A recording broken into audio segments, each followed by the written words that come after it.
नमस्कार मंडळी, मी वैशाली ब्लॉगमध्ये मी तुमचं मनापासून स्वागत करते। तर आजच्या ब्लॉगमध्ये आपण पाहणार आहोत आवळ्यापासून ज्यूस कसं करायचं किंवा त्याची सुपारी कशी बनवायची। चला तर मग हे काल परवा आवळे आणलेले, जर आवळे बॅगमध्ये किंवा एखाद्या कॅरी बॅगमध्ये राहिले तर त्याला पाणी सुटून आवळे खराब होतात। तर यासाठी मी इथे याला असं पसरून ठेवलं होतं हवेला। तर आता मला कँडी बनवायची, आवळा कँडी, त्यासाठी मी चांगले आवळे एका कॅरी बॅगमध्ये ठेवते। त्याची रेसिपी आपण 1-2 दिवसांनी बघणार आहोत। आणि आजच्या ब्लॉगमध्ये मी तुम्हाला दाखवणार आहे आपल्याला रोज आवळा ज्यूस पिण्यासाठी आवळा ज्यूस कसं साठवून ठेवायचं हे आजच्या ब्लॉगमध्ये मी सांगणार आहे। तर लक्ष देऊन व्हिडिओ पहा। तर आवळा कँडी अगदी विकतच्या आवळा कँडीसारखी होण्यासाठी मी इथे कॅरी बॅग घेतली, त्यामध्ये आवळे घेतलेत आणि याला पक्की अशी गाठ द्यायची आणि याला फ्रीजरमध्ये ठेवायचे 1 दिवसासाठी, म्हणजे 1 रात्र, आणि दुसऱ्या दिवशी आपल्याला आवळा कँडी करायला घ्यायची। तर हे आवळे 1 किलो आहेत। तर याला मी फ्रीजरमध्ये ठेवलंय आणि आता आपण ज्यूस बनवण्यासाठी दुसरे आवळे घेतलेत। तर याला स्वच्छ पाण्याने धुवून आणि पुसून घ्यायचे आणि त्यानंतर आपल्याला याला बारीक तुकडे करून मिक्सरला फिरवून घ्यायचे। तुम्ही हे खिसून पण घेऊ शकता, पण हे आपण मिक्सरला बारीक करून घेतल्यामुळे ना याच्यामध्ये ज्यूस जास्त निघतं। तर इथे आवळे धुवून पुसून थोडा वेळ सुकून घ्यायचे। त्याच्यामध्ये म्हणजे ज्यूस जे बनवतो ना त्याच्यामध्ये आपल्याला पाण्याचं थोडं पण थेंबही जाऊ द्यायचा नाही। त्यात थोडं जरी पाणी गेलं की ज्यूस जास्त दिवस टिकत नाही, खराब होतं, म्हणजे त्याला बुरशी येते। तर इथे धुवून पुसून घेते आणि थोडा वेळ सुकून पण घेते आणि त्यानंतर ज्यूस करायला घेऊ। चला मग चांगला कपडा घ्यायचा आणि त्याने सर्व आवळे पुसून घ्यायचे। तर हे आवळ्याचं ज्यूस मी 2 पद्धतीने करून ठेवणार आहे, एक म्हणजे पिण्यासाठी आणि दुसरं म्हणजे केसांसाठी। हे आवळा ज्यूस ना मी केसांना 4-5 महिने वापरून पाहते आणि त्यानंतर तुम्हाला व्हिडिओ शेअर करते। फरक पडला तर तुमच्यासोबत नक्की मी त्याची रेसिपी शेअर करेल आणि कसं वापरायचं हे पण मी तुम्हाला सांगेल। तर इथे आवळे स्वच्छ धुवून पुसून थोडेसे सुकून घेतलेत आणि आता आपल्याला याला बारीक चकत्या करून मिक्सरला फिरवून घ्यायचे। तर तुमच्याकडे मिक्सरचं छोटं भांडं असेल तर त्याच्यामध्ये घ्या। माझे खराब झालंय त्यामुळे मी मोठ्या भांड्यामध्येच थोडं घेऊन बारीक करून घेते। तर मंडळी, आवळ्यापासून भरपूर अशा रेसिपी आहेत, तुम्ही त्यामधली कुठलीही रेसिपी करून वर्षभर साठवून रोज औषध म्हणून घेऊ शकता। खूप गुणकारी आवळा आहे। तर आता थोडं करून मी या मिक्सरमध्ये फिरून घेते। जास्त नाही घ्यायचं, फिरकीच्या वरती थोडं राहील असं घ्यायचं आणि अशी बारीक पेस्ट करून घ्यायची। आता मी एक चाळणी घेते आणि त्यामध्ये गाळून घेते। तुम्ही एखादा कॉटनचा कपडा पण घेऊ शकता।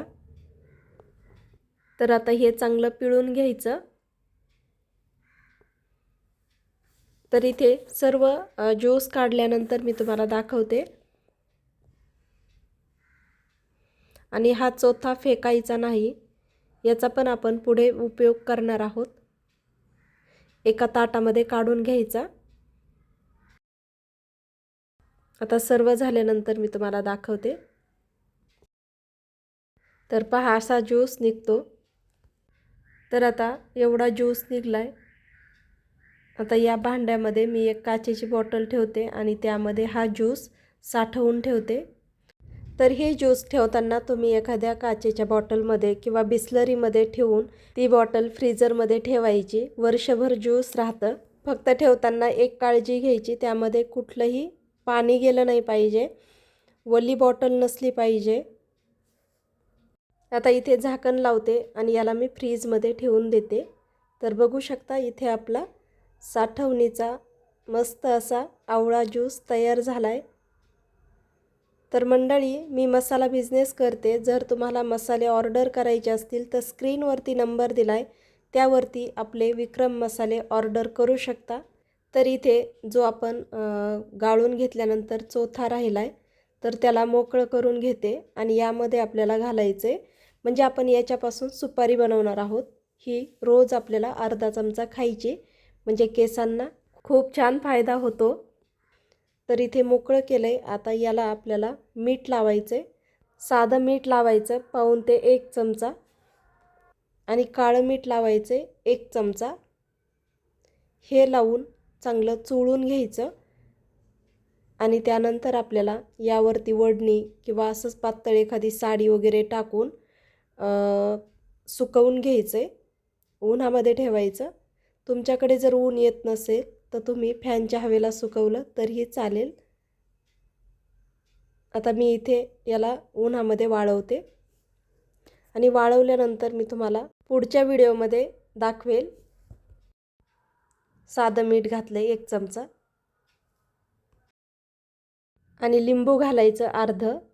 हे लिंबू यासाठी घालायचं की हा जो खीस आहे वाळल्यानंतर काळा पडत नाही आणि जास्त दिवस टिकतो। त्याला मी असंच पसरून घेते आणि उन्हाला ठेवते।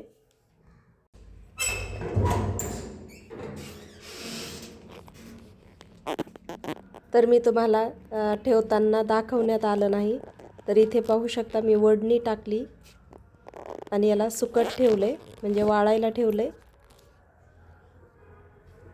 याला आपल्याला रोज हलवायचे। आता खूप सारे भांडे पडलेत, घासून घेते। आणि आता संध्याकाळचे 5:30 वाजलेत आणि मला सर्दी झाल्यामुळे खिचडी खायची इच्छा झाली होती, तर आता खिचडी बनवते। तर इथे मी तेल, मोहरी, जिरे, कढीपत्ता, उभा चिरलेला कांदा याला मी परतून घेतले, आलं लसूण पेस्ट घातली। आता धना पावडर, गोडा मसाला, मॅगी मसाला, सोलापुरी मसाला एवढे मसाले मी घालून खिचडी बनवणार आहे आणि भरपूर असे मटार घालून खिचडी बनवते। तुम्हाला आजचा व्हिडिओ जर आवडला असेल तर लाईक, शेअर आणि चॅनलला नवीन असाल तर सबस्क्राईब करा। तर मंडळी, आपल्या विक्रम मसाल्याचा आस्वाद नक्की एकदा घ्या। मी इंद्रायणी तांदळाची खिचडी बनवते। सगळे मसाले परतलेत आणि त्यामध्ये मटार घालून पण परतून घेतलेत, बटाटा घातले ते पण परतवले आणि आता यामध्ये हळद वगैरे टाकून, मीठ टाकून पाणी घालायचं। 3 शिट्ट्या करून घेते। आजचा ब्लॉग इथेच संपवते। भेटूया पुढच्या व्हिडिओमध्ये। धन्यवाद।